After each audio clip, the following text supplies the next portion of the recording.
Have you realized that your career is actually a 40-year voyage? And if you're like me, well, you're probably only halfway through it. How then can you make the rest of your journey even more meaningful? We all change over time. What was important to us 10 years ago, like maybe money, job titles, may not be our top priority today. In fact, would what we enjoy today be of any value to us 10 years from now? So, are we chasing our current dreams at the expense of future goals?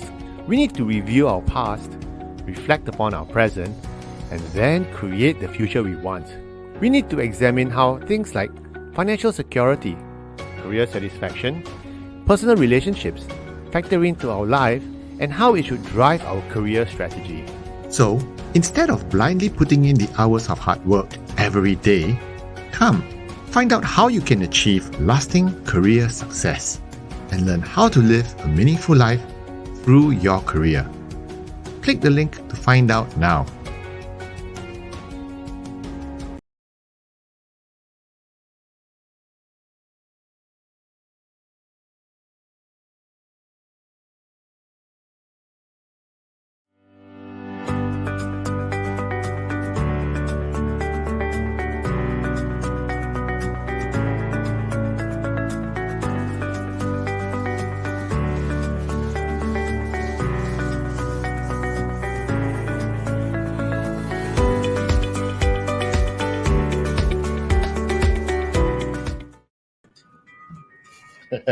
Good morning, everyone. Hi, good morning, and welcome to the Career Success Show with Adrian and Yen. Once again, my name is Adrian. I'm the CEO, founder of Career Agility International.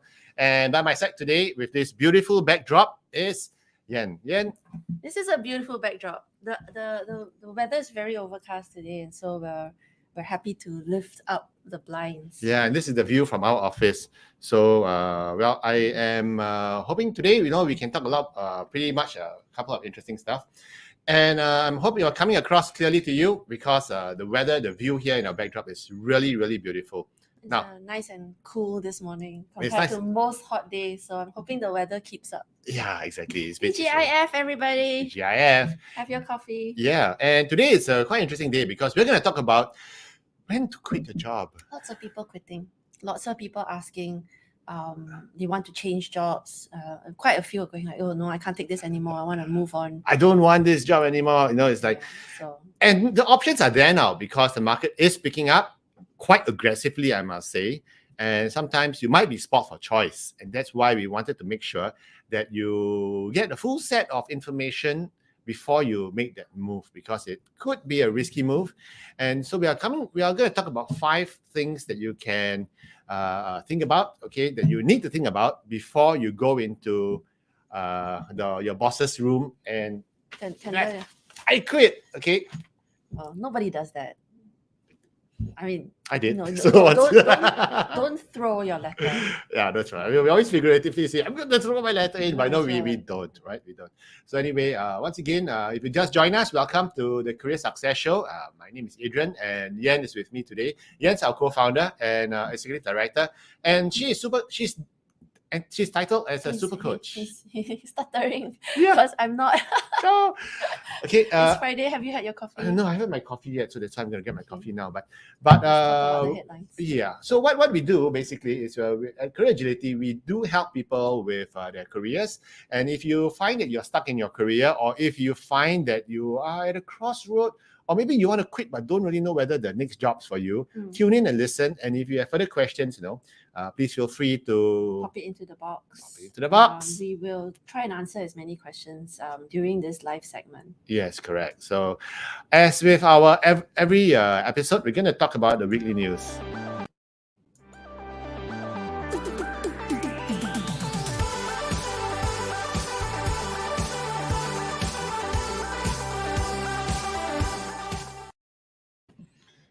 Now, we're going to talk about this week. This is the funny, really funny news. Yeah, correct. And we're going to do the next night. Okay, it's this Elon Musk.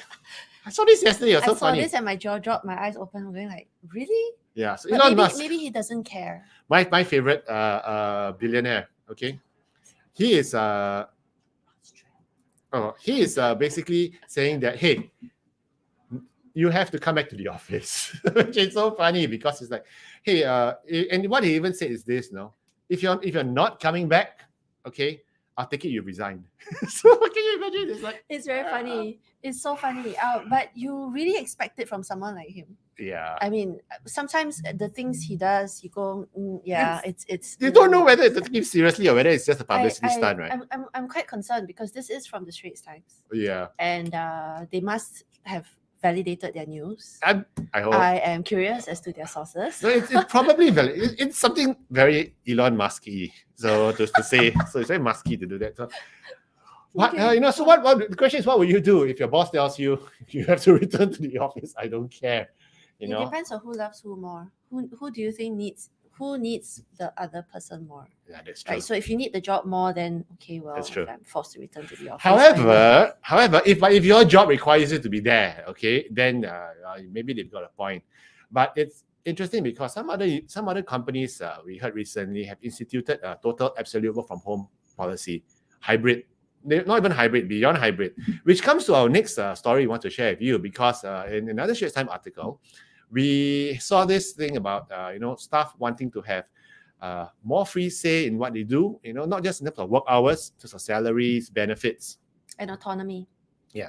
I think it's a big one. I feel like if organizations, again, we're generalizing here. I mean, some jobs you can't not be in the office, and that's why it's just really about. Can you imagine a receptionist that's not in the office? It's like right, or just a video cam. It's like, hi, or retail assistant, a remote one. Yeah, you cannot have to be there, right?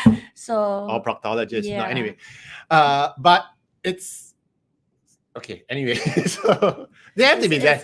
It's a Friday. It's a Friday. Guys, apologies. But it is true. But what is interesting here is that people articles like this actually create unnecessary desire. Agreed.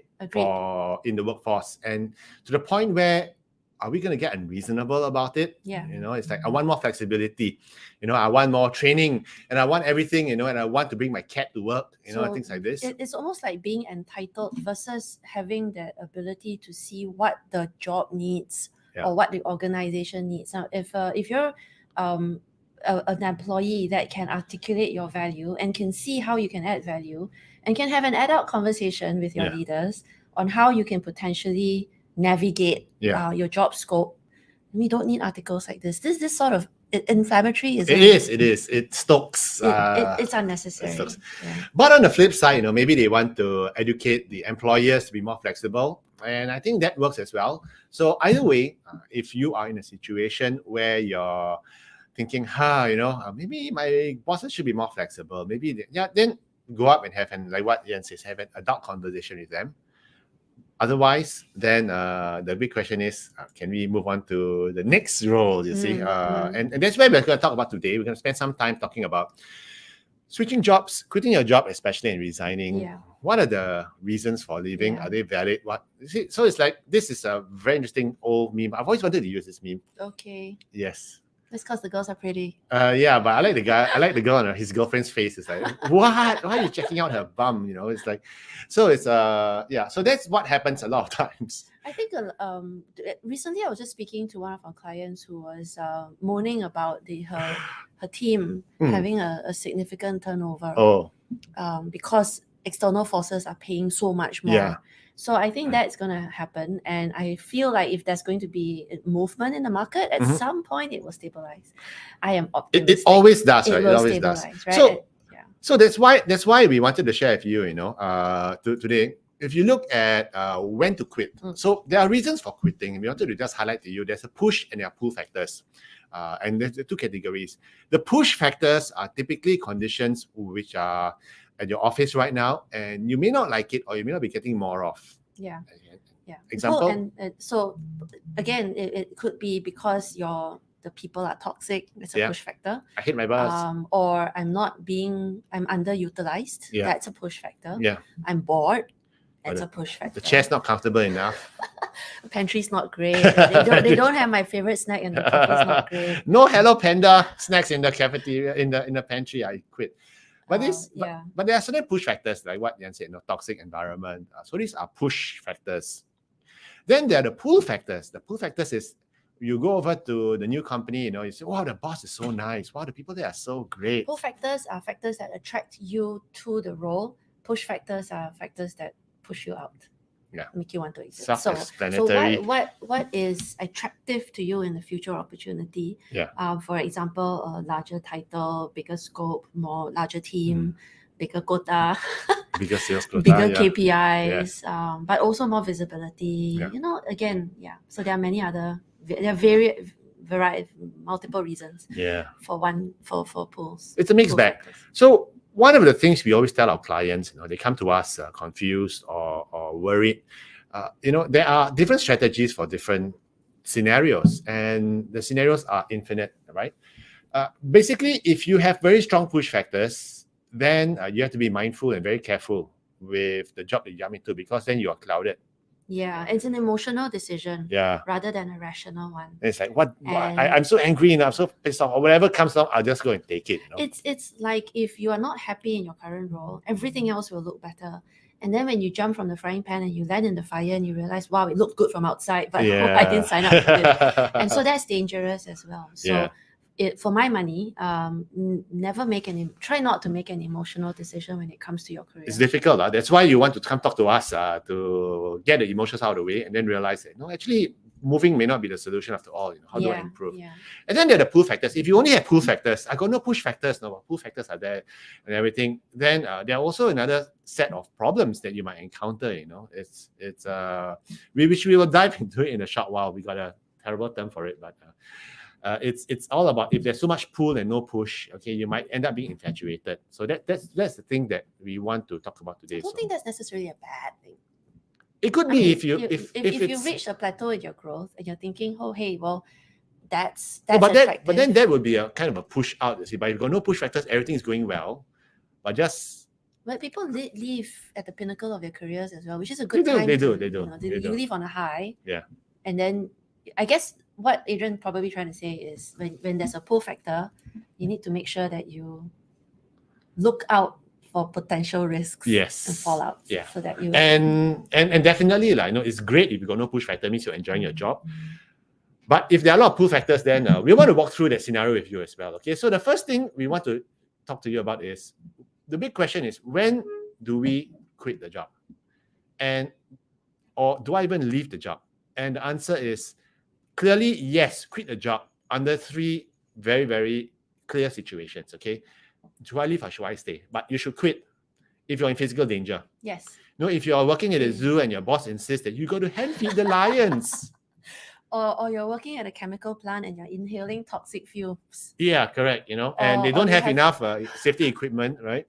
I've also had a client in the past who was in her early stages of pregnancy, but she was going into an environment she knew there was a lot of radiation hanging around. Oh wow, seriously? Yeah. I told her, hey, you got it's not good enough just to wear the suits. Oh. I think you want to get out of there. You want to get out of there. So this is quite crazy, okay? But what is interesting as well is if you are physically in danger, please quit. Okay, make a complaint first to MOM or whatever it is. Okay, but quit.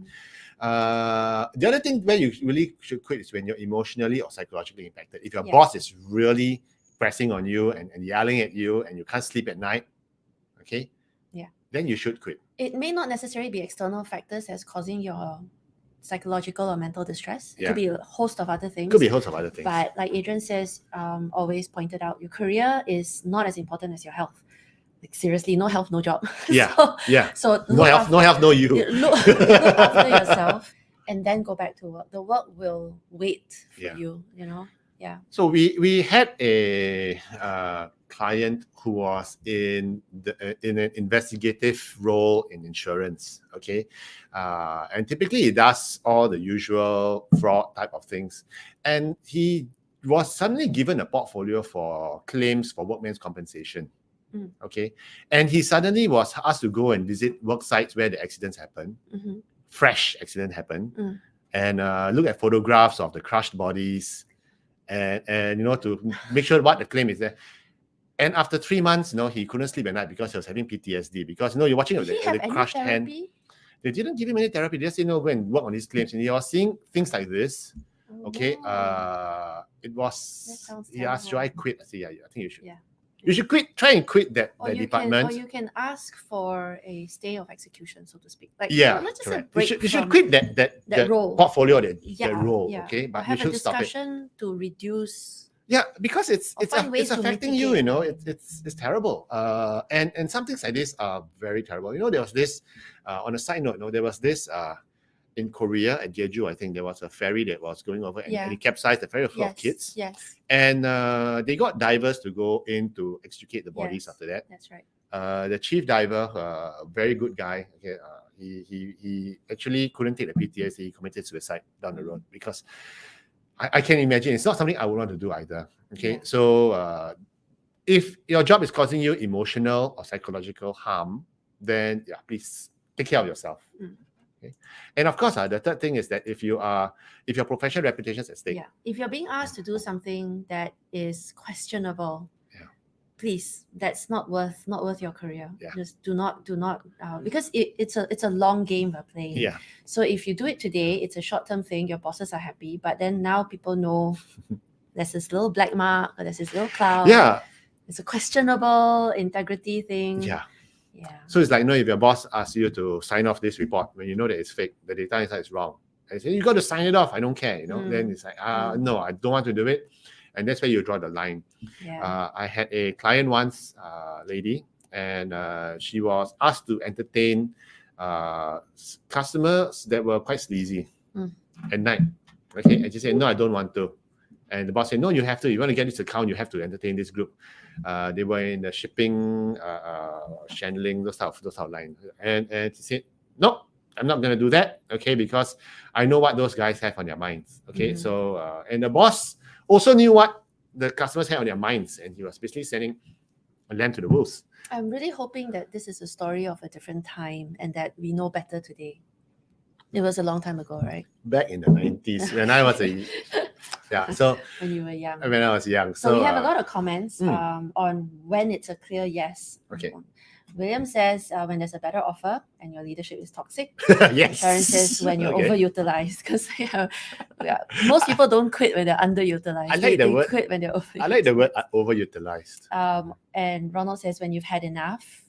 And David says, but after assessing your financial stability, we have a very practical group of people. I think we all know. Yeah. So there are times like this, okay. But we want to then jump into this thing. What are some of the reasons? What are the key reasons for leaving? Is I hate my boss. But it's true. A lot of research indicates that people do not leave jobs; they leave bosses. That's true. And for my money, I think a good leader is invaluable. Yeah. A good leader is someone, even if the environment is stressful, challenging. Yeah. But if you have a good leader, the challenges make you strong. Yeah. The experience makes you better. Yeah. It's really It about makes a difference, right? that respect, and I guess reinforcement. Yeah. Respect. It makes a difference, because can you imagine having a boss that's breathing down your neck every day. Tough situation. So someone who criticizes every little thing. Yeah. Can you imagine? Where were you at 2:04 p.m.? You were supposed to be back from lunch at 2:00 on the dot. Yeah. I once had a boss who was actually spying on the emails coming in. Yes, I remember that. Yeah. Okay. So he was having emails. There was my emails or company emails coming in redirected to him. Yeah. Okay. That's unconscionable. Yeah. So it's like if under such situations, I'm a boss, and I think if your boss is blocking your career, if your boss is causing you undue stress, okay, or overworking you unreasonably, then I guess it could be a valid reason for resigning. But once again, it's like, please line up your ducks before you start shooting. Yeah. So disliking an individual, and if all things being equal, it's not one of those throw letter incidents. I mean, you feel, but sometimes on days that we feel really triggered, feel so triggered, and then you march into the office and go, boss, I've had it. Thank you. I'm not turning up. Yeah. I like reading these BuzzFeed posts. Yes, I love, you do. Yes, you do. On bad managers. Yeah. And how these individuals turn it around on them, or they just don't turn up, or they screen cap everything the bosses said, and then they put it out onto the interweb. Don't do that. But I love reading those things. They're quite drama. They are voyeuristic, Schadenfreude. and yes. vicarious. So sorry, those are the three words for the day, boys and Adrian is girls. flexing. So anyway, yes. So what if you hate your boss? Quitting may not be the only reason, Yes. only solution. Okay. Correct. What can Yeah. you do about it? What do you hate about the Yes. boss? It's Yeah. a micromanager, but what we train our clients when they come into tell us our boss is micromanager. There are ways to manage Correct. the micromanager. Yes. Okay. And not every day is going to be a bed of roses. So there'll be good days, there'll be bad days. Yeah. I think we need to be, what's the word for it? Adult about it. Yeah, resilient, mature, and rational. yeah, grow You up. know, But yeah. But a lousy boss does ruin your day. It And then you wake up in the It morning, it's does. like, oh, and then shucks, it leaks into your life and you bring it Yeah. home. And Yeah. then, So if you have a tough boss, sometimes the strategy is also to outlast your boss, because the boss may not be a permanent fixture, correct. right? Yeah. So you can outlast, outplay, outlast, and outwit the boss. Okay. So let's come to a conclusion on this specific one. I hate my boss. I feel there are a lot more strategies than quitting before you quit. So before you, but it is a valid reason. before you press the TNT button, the what's that thing that the lever, the dynamite. Okay. Yeah. There are many things to do first. So yeah, talk to us. You know what's worse than I hate my boss? What? My boss hates me. And I've How seen do you before. know? You can see passive aggressive. Why did they hire me in the first Maybe place? there's a new boss that was parachuted in. So Right, we had this. I was inherited. We had this client. Okay, the boss was parachuted in from a subsidiary that was of a lower market positioning. Okay, with the budget products, and therefore the salaries are lower. And the new boss got parachuted in, and the new boss saw his salary. Ooh.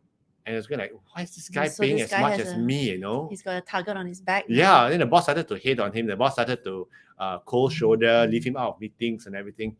And it came to the point where, okay, I think it's time to go. So that could also be another scenario where you want to go. So I hate my boss hates me. But I'll still say that we've helped quite a few individuals repair that relationship. Actually, we have manage that relationship better, because I think when it's an emotional, aggressive, adversarial relationship, really you got to figure out where they're coming from, because no one sets out in life to be mean and nasty. You know what I mean? Yeah, you're right. Unless you're a psychopath. But in general, we've helped quite a few. You're right. We've helped quite a few. It can be managed. Okay, it can be managed. So the last thing you want to do is be emotional when things are really emotional, right? And then the boss mirrors it, and then it just escalates into poof. So if you're in a situation like that, just come talk to us. Okay, we are really good at walking things through.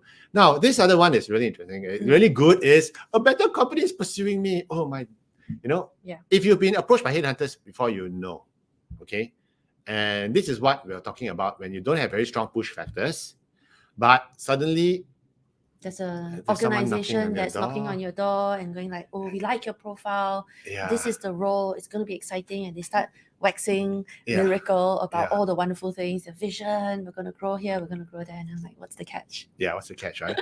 And we recently had a client come up to us on a similar situation.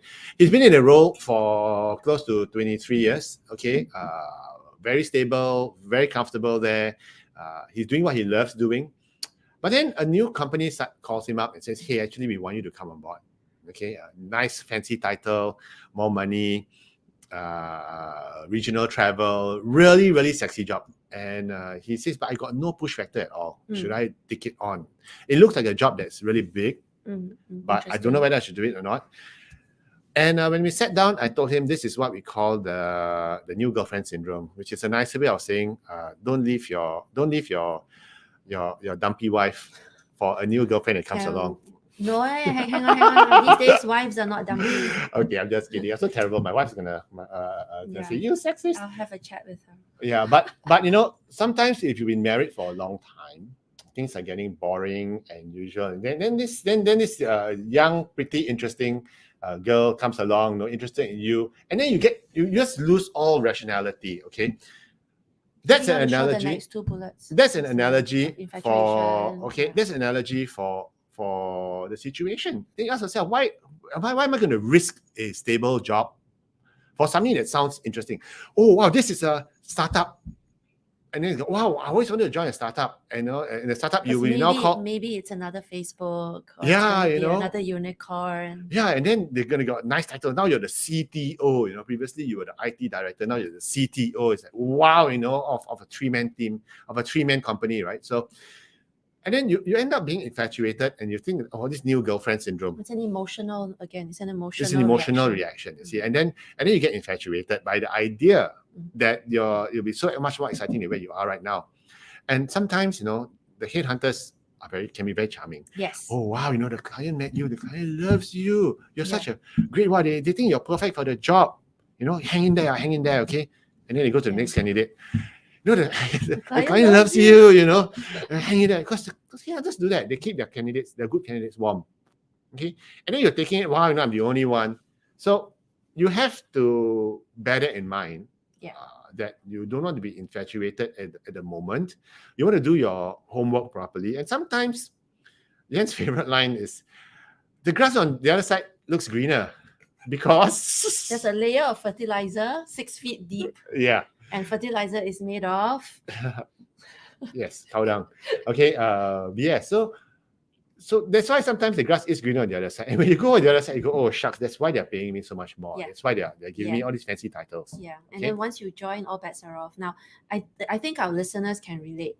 You've all been in a situation where you've interviewed for a role, and then when you join, you go, hang on, this was not discussed during the interview. But that power is shifted, right? You're now a member of the fraternity, and you can't exit. You can't exit. You already sold your soul. And so when they tell you you've got to do this job, you go like, I didn't sign up for this, but you're already contracted. And then you're tough, and then it gets tough, right? So before you get there, just be mindful and be careful of your new girlfriend syndrome. Okay, now very common. And interestingly enough, just a note on the patriarchy. Why is it new girlfriend syndrome and not new boyfriend syndrome? Because women, like new relationships. Because women are smarter than guys, so they are more rational. Good save, Adrian. Right? Good save. Okay. So it's guys in the midlife crisis that say, oh well, then they do stupid things, right? So buy a sports car. Yeah, buy a sports car is the least stupid thing to do. Okay, at least on the list of stupid things to do. So that's why we always say, have a second opinion, okay? If you are in a situation like this, now will help you see the forest. Yeah. See the trees. See the forest for the trees. See the forest. Friday mornings, it's okay. We have a Friday morning exemption card for brain farts. Okay, it's okay. And one of the things is this: money is not enough. Yeah. Okay. So whenever people say the other job pays more, yes. Is it really? What about? Do they pay you more? And then is that an exponential, an astronomical increase in stress? But sometimes it is true and it's good, because if you have been in a company for 10, 15, 20 years, your increments are lesser. The gradient is so there is a differential between where you are and where the market is. So jumping to another company could be a good strategy, move. Yes. A good strategy. In fact, a valid strategy. It shouldn't be the only one. It shouldn't be the only one, right? And sometimes is having not enough money on a job, not being paid enough, is that a major issue? Okay, is that really the problem? Or are you unhappy with the workload? We hear it all the time. We're like, oh, I'm not paid to do this. Oh, I'm not paid enough to do this. And the question is, though, if you're paid enough, do you still want to do this? Yeah, correct. And a lot of the time, the answer is no. Yeah. So it's not the money. Yeah. So sometimes it's the scope. Yeah. So we've had finance people come to us and say, wow, the people are resigning. There's no backfill, and I'm doing 2 people's work. Man, I'm not being paid enough to do this. And then, but are they complaining about the money, or are they complaining about the workload? It feels like it's about the money. So if I was the boss and I say, okay, I pay you double, yay! But after 3 months, it's like, shit, please get another person for me. Okay. It's that same psychological thing. When you ask anyone today, what if money was no object, what would you be doing? Half the time they'd be traveling the world, or maybe they'll be on the beach. Yeah. And there's only so much of that you can do. Again, I could really? I could travel forever. So you say. No, that's not true. I think there's a limit. I once had to go for minor surgery, and I was given a 2-week MC, and by the 4th day I was back in the office. So cannot. Okay, so it's not about the money. And the next question is, even if the money is good, are you going to end up money rich time poor? And that's a very important concept which you need to think about. Yep. I'd rather be money rich, time rich, but if you're money rich and time poor, and then that's not a good strategy to I think have. if you're money rich and time rich, I don't know. Is that do the curves coincide? Can you? Or are they parallel lines? No, can you strike Toto, lottery, Oh, then yeah. you get. Okay, yes, I forgot all Okay, about that. besides that, there's sudden wealth or rich relative. You need a rich relative to die. Yeah, or Hopefully put you in his will. I'll be like Anna Nicole Smith, marry a rich old guy. That's a very ancient reference for those of you who Google are it. Gen Ys and Zoomers. Google it. Or be like, okay, the most recent one, be like Amber Heard. So She lost. She lost, I know, she tried. Okay, So, she no. got. So anyway, That's a terrible, terrible. what's that? My dog stepped on a bee. That's the latest meme my daughter told me. So anyway, I have no idea It why is that's funny. so funny. I don't know I will why. show it to you later. My dog stepped on a It's bee. really good. It's really good. I'll show it It's to so you. random, but anyway. No, it's a continuation and it rhymes. It's so funny. So okay, you have to explain that to me, the Okay. boomer me. And if money's not enough, is that the reason for resigning? Could you ask for more? And we in our career mastery programs, in our career partner programs, we actually train our clients how to actually ask for more, okay, for more money. And it's worked before. Because there is a strategy, there's a thinking behind it. You won't get it immediately, and it's not a matter of threat. You pay me more, or I quit. Or the worst thing to do is to take that hat and go, please, sir, can I have some more? Now that is a very old reference. Even more ancient. That's even more ancient. But I think a lot more people know this. If any of you guys out there viewing now, okay, know what that reference is. You who are not included because you're ancient. Okay. If you are, if anyone else over there knows what the please sir, can I have more without googling? Okay, drop the reference, the movie reference. Oh, come on, it's a classic. Yes, it and is. Speaking of boomerism, but not that far apart in age, huh? We are not. We were classmates back in uni, so yeah, It's a long that time is ago. So same age group. same age group. Okay. So how do you ask for more? Okay, and it's not a matter of don't beg. not begging. Okay, no. Oh, inflation stuff. Give me more. Give me more. It's like, yeah, right. You give me more because I've got children to feed. Yeah. Then No. sell your kids away. The organization, unfortunately, is not a charity. Yeah, correct. So don't ask for more that way. Don't ask for more by threatening to resign or resigning already, then making a counter I think that's the offer. worst. I think that's the worst one. Tasteless. It just means that you've been shortchanged all this while. Yeah. The organization says they can pay you more now that you've threatened to quit, and then you accept the counter offer. It means number one, you can be bought. Yeah. Number two, you were a flight risk anyway.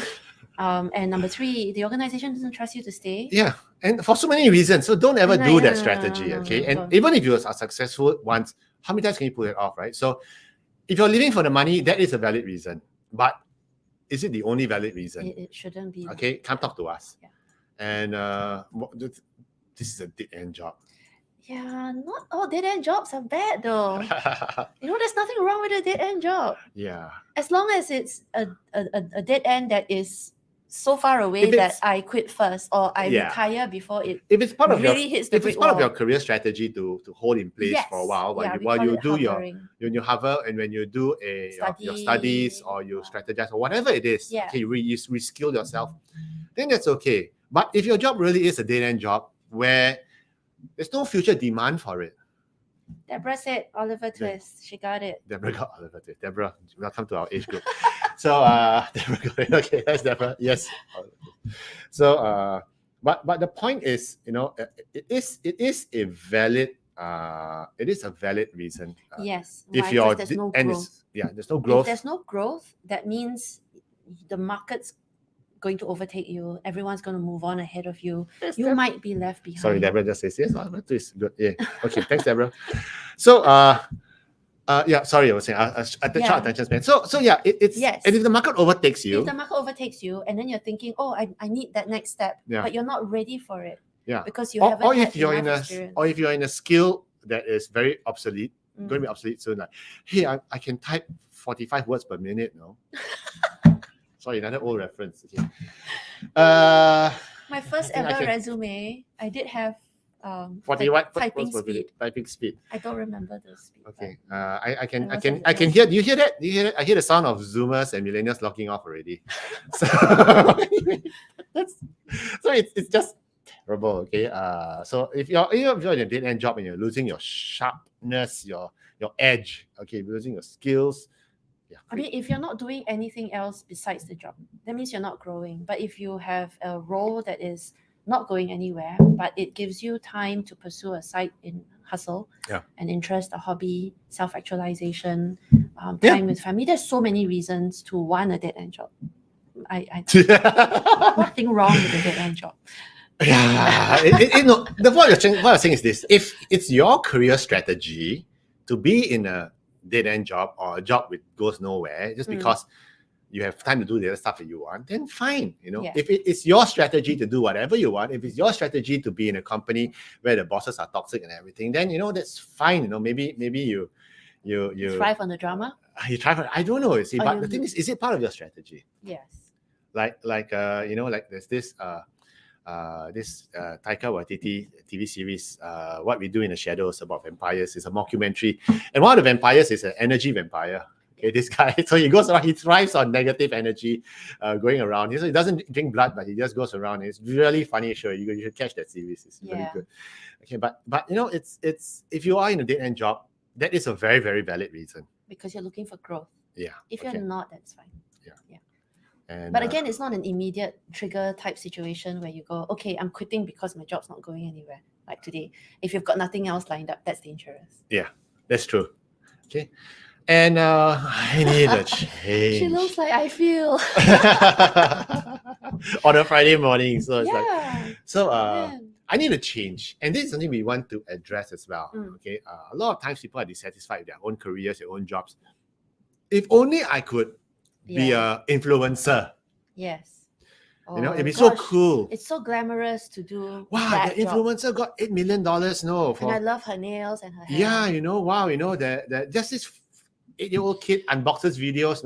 I wish I was an 8-year-old kid unboxing video. Okay, maybe not, but you know what I mean. So there's the dream job that I would love to have. I would love to do, and then there is the fantasy job. It's like, But unfortunately, a lot of times when we are frustrated with our day jobs, our real jobs, we wonder, can I be in?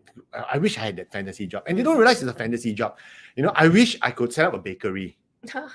And laughing until you realize that you have to stand for 8 hours, 16-hour days. Yeah. Stand. And give you an example. We get HR people who say that, wow, headhunting is really cool. I want to be a headhunter, and everything. And then they quit their job, they go into headhunting, and they realize that headhunting is a sales job. It's 85% sales, 15% delivery. Okay, and then they say, but I'm not a salesperson, because you need to get the business in. And then you need to get your number. You have a number pressure. Yeah, then you got number pressure. Everything is a sales job, and then they quit. So you have to differentiate. If you want to change is a valid reason for you to explore a new role, to quit. But are you changing for a dream job? Or are you changing for a fantasy job? Because if you quit and you're looking for the fantasy job, you're never going to get it, and you'll always be very unhappy, unsatisfied, unfulfilled. Because I know this guy who wants to be an influencer. So he quit his job, okay? Spent over $3,000 on fancy mics, equipment and everything, okay? This sounds like you. Sounds like me. Gee, it is me. Okay, and finds out that every time he goes on air, like only one viewer is there. So it's half, okay, it's tough, because that's a fantasy job. Be rational about it and think about it. So if you need a change, you got to be clear about what you want. And one of our common things our clients come to us is, I want a better job. And when you ask them, what's a better job? I don't know. I just need a better job. I want more money. More title. I need my ego to be met. Yeah, ego needs. I want a team of team of people to come and treat me like a king. They don't all say it like that. But they are unable to articulate what better means. Yeah. And it's again a rational decision. Mm-hmm. Yeah. So that's why you need to figure out, okay, what exactly is a better job for you. And it's not as easy as it sounds. It's not as easy as it sounds. What does a better mean? Because better, they're normally trade-offs. You want more money and there's going to be more work. Yeah. You want a better job but that's the problem, you see. When you ask what's a better job, I want more money, more work-life balance, more sleep, more title, more nice people. Yeah, nice people. And it's a nice wish list. Nice customers. once again, that becomes your fantasy job. Okay. Yeah, It's you not want to show gonna the third happen. bullet because that's relevant to what we're And saying. the third right? bullet is the You question know, is this. what do you really want? Yeah. Right? Because if you're unable to actually say it, that's Yeah. tough. I have a lot of clients who say, well, anything. What do you want? Well, anything. Anything's better than this. Anything. So, and it's not an easy thing to do, you know. What is the better job? And once you've articulated a better job, is it real? Is it realistic? And that's why you need to have a conversation with someone like us who's going to come and sit down with you. Is that realistic? And if that's really what you want, how do we create it?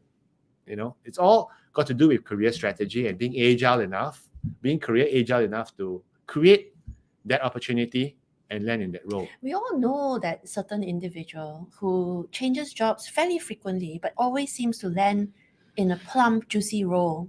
Yeah. And that it appears that those roles are created around them.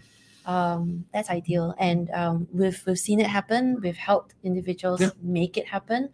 And so it's not going to happen overnight. But again, it requires a lot more of that hard work. Yeah. But yes, we share that strategy during our career mastery. And we help. And we help. Hired workshops. So we have a client who is a CFO, but you know, he's meant for bigger things, and he knows he wants to be have a better job. But his idea of a better job was basically a global CFO.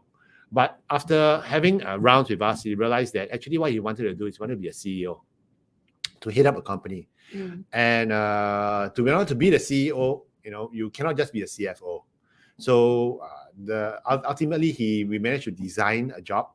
We taught him how to design a job with the client, and right now he is almost CEO designate. Okay, so we have the technology. Technology? No, that's kidding. No, it's a frame. It's a phrase. If you remember who said, okay, the movie reference, the TV references are getting older and older. We have the technology. Okay, if you know what it is, I don't. Go figure. Steve Austin, a man barely alive. Anyway, okay. Oh no. Okay. No, it's so funny about a $6 million man. No. Today it's like $6 million man. It's like, man, inflation is like $6 million man. It's like only. Okay, so so that is an ancient reference. It's an ancient reference. So we have the technology, we have the knowledge, we have the experience that we can help you with. Okay, and you know, the big question then is this: if you are thinking of resigning, what then can you do? Yeah. And please don't rush into a decision. Yeah. Don't rush. Don't Stay cool. I mean, easier said than done. But when you're feeling emotional, when you're feeling very triggered, please go talk to someone. Take a breather. Take a step back. Take time off. Take medical leave. From it, so that you can have mind space, some clarity to see things. Yeah, some clarity. Yeah. And the worst decisions are those that are made emotionally. Okay. Yes. And you know, get a second opinion. Make sure that you know what's happening. Okay. But also be mindful of where you get those opinions from. If it's your best friend, or your boss. General. Boss, should I quit? No. That's okay. Maybe not quitting a job, but joining the other department, things like that. Okay, a career move internally. Of course, the boss is going to say no. Okay, or the boss might tell you something. So, but you got a point. Yes. If you talk to someone who either has a hidden agenda, yes, or is emotionally invested in you. Yeah. So they know that you're unhappy. They go, just quit. Or doesn't know the market. The market. Yeah. Right. Yeah. And that's where it gets tricky because we have seen individuals who have been egged on. You know, quit lah, you know. And then the worst type of advice is advice that's being given by well-meaning individuals having bad outcomes. That's right. Follow your passion. Quit. Follow your passion. Yeah, and the person can afford to say that because he's already made it. Yeah, correct. You know that phrase, follow your passion. Invariably comes from someone who can afford to follow his passion. Yes. Because most of the time passions don't pay. Yeah, passion costs money. So they do. Your garden. My garden, my leather. leather. Spend like $10 just to get $1 of tomatoes. Tomato. Yeah, I know. It's the joy of. You do not have the technology. Yeah, I don't have technology for that. Okay. And the technology will cost probably $6 million just to get my potatoes up. Or your organic fertilizer. Yeah, all this is It costs a lot more. so getting advice. Make sure you get advice from the right person. And that's where having a career mentor really helps when you are unsure and you want to make sure that this person, that the advice you're getting is neutral, Yes. okay, and real to the Objective. market. You can get career advice from the headhunter, but I can tell you the headhunter's got its own agenda as well. Absolutely. If he wants you there, he's going to tell you all the beautiful things, okay. You can get career advice off the internet, off YouTube as well. Yes. Good luck. Okay. But just come to us, just pick they're up phone. They're all on TikTok as well. Oh yeah, TikTok. Yeah. You get 15 seconds of great advice. I think that people doing that, they mean well, or maybe they just want to get eyeballs. Yeah, they do. So They do. take the advice with a pinch of salt. Yeah. And if you need any advice, just anything, just come to us. And and especially more so if you are at a career crossroad and you're thinking what do I want to do next. And if you're just wondering, is this what I want for the rest of my life? Okay. I've got another 15, 20 more years to go. What do I want for the rest of my life? Now, what do you want? I want my kids to stop treating my home like a hotel.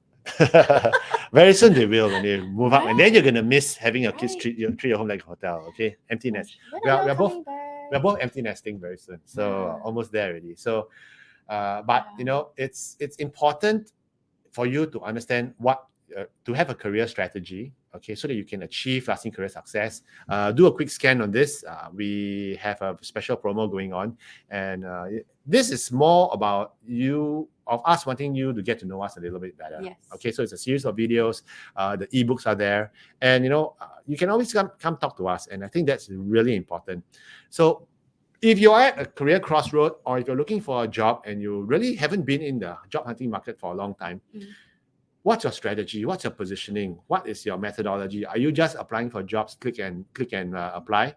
Or are you having a very well thought out, strategized and reasoned approach to the job hunt and looking for the job that you want, the job that's better? The strategies that worked for you when you were in your 20s and 30s are different again. Yes. For job search. When you're in your 40s or your 50s. And even it's different. Even interviewing as well. Interviewing for your the whole positioning's changed. Yeah. And we kind of forget because we think that, hey, in the past I just apply. Yeah. And then they ask for cover letter, I must write. And ask for photo, I must give. Ask for my the availability. photos. In the old I days, we must had to give. stick photos on. Right? Yeah. And so well, anyway, everything's contextualized. Yeah, correct. Yeah. So if you're at a career crossroad, or if you're looking for a job, or you just don't know what's next, come talk to us, and we're always happy to answer questions. And are there any other questions? And Deborah says, "I'm not that." Oh no, Deborah, you're not. Okay. You're a movie TV buff like us. That's why we watch all the classics. And it's good to know the classics. Yeah. Yeah. So So anyway, we want to give you some homework for the weekend. Okay. And the homework for the weekend is exactly what Yen was saying. What is a better job? If you want a better job, what is better to you? Can you articulate it? Is it realistic? And you need to know what you want. Because if you do not know what you want, if it lands on your lap, you're not even going to recognize it. Yeah. Okay? What gets me going a little bit is when someone comes to me all urgent. I'm going like, I need a resume now. and then they would part with a significant chunk of cash to have a professional resume writer do the resume, thinking that that's just going to help. But that's not going to help at all if you don't know what you're after, or you're just getting a generic resume done. It doesn't help because it's not targeted. In text boxes and font size, fancy fonts and but the words, photographs. the content, they and so if you your CV and to your point, okay, Yeah. I just want to share with you, your CV is just the tip of the iceberg for your Exactly. entire search process. Okay, Yeah, it's just yeah. the top 5% of it, and it's oftentimes not the first thing that people see anyway. So and it really gets me. I'm slightly peeved, just like the weather. Okay? Yeah, just like the you weather. do not wait till it's raining to fix your roof. Mhm. So please think about your strategy. And when you get that strategy, the rest of your downstream activities will flow a lot better. And then you're ready for the opportunity when it comes. And sometimes people always go, gosh, after I meet with you, suddenly I've got all these opportunities. And they're like, yeah, we create luck. we create We create luck because we give you the strategies and the things that help you build that foundation. So it's not as straightforward, but not too difficult. So if you spend some time thinking about what you want, Mhm. so that you can go fix your roof before it rains. Yeah, and that's Is it very nice raining? one. It's gonna rain soon. So once again, we want to thank you for your time. It's been great. Thanks for the questions. And if you have more questions, you can just drop us an email at info@careeragility.org. And we're always happy to have that conversation with you. Okay. And TGIF, if you are planning to go on a weekend, I am told that it's gonna be a wet weekend. Oh no! So my your kids hikes have and- a my kids have a litter picking expedition Okay, well, tomorrow. bring a brolly. They're going to be crossing to an island to do litter picking. Okay, well. Okay. Well, good luck. Okay, we'll see. Okay, have a great weekend ahead, everybody. Take care, Take care. Bye.